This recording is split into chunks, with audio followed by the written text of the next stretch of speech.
The histogram gives some information about the sizes in hectares of some farms. And we've got quite a bit of information here. So 60 of the farms have a size of 20 hectares or less. 2/3 of the farms with size of 80 hectares or less grow corn. 35% of the farms with size of more than 80 hectares grow corn. Work out the total number of these farms that grow corn. What percentage of the total farms grow corn?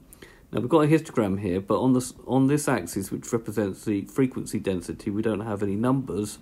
So we're going to have to use this information to work out what the numbers are. We shouldn't automatically assume that this here will be 3. Right, so using the histogram here, we have a class width here of 20, and we have a frequency there of 60, because 60 of the farms have 20 or less hectares. Now, we know that frequency density is equal to the frequency divided by the class width. So the frequency density here will be 60, because we know the frequency, this area here has to represent 60, divided by 20. Okay, because in a histogram, the area represents the area is proportional to the frequency. So 60 divided by 20 will give 3. So this here is a 3, therefore we can number the axis on the vertical axis, which represents frequency density. Right, number of farms with 80 hectares or less. Okay, rearranging this here to say that the frequency is going to be the frequency density times the class width.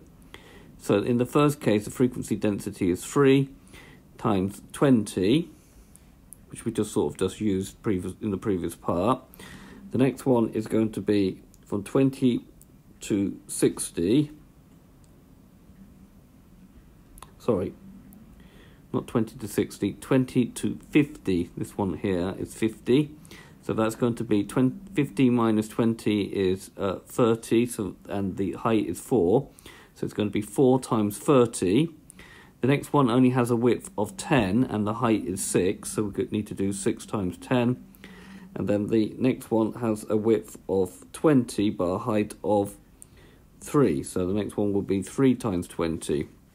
So working each of those out, we're going to get 60 plus 120 plus 60 plus 60, which is 300 farms. Now, we are told that 2/3 of these grow corn, so therefore 2/3 of the 300 grow corn. So 2/3 of 300 is 200 farms.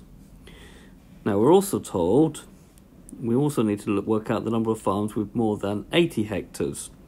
So 80 is here, and this point here is 130. So 130 minus 80 is 50, and again using this formula here, and the height here is just 2. So it's going to be 2 times 50, which is 100. Then 35% of these farms grow corn, therefore 0.35 of 100 is 35 farms. So the total number of farms that grow corn are going to be the 200 from here plus the 35 from here, which is 235. So part A, the number of farms that grow corn, is going to be 200 plus 35, which is 235 farms.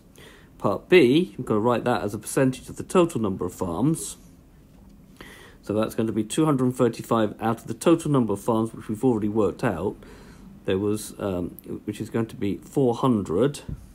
There were 300 up to here, and then another 100 represented here. And then we times that by 100 to make it a percentage, which gives me 58.75%. So this has been a video to show you how to interpret a histogram. I hope you've understood, and I thank you very much for watching.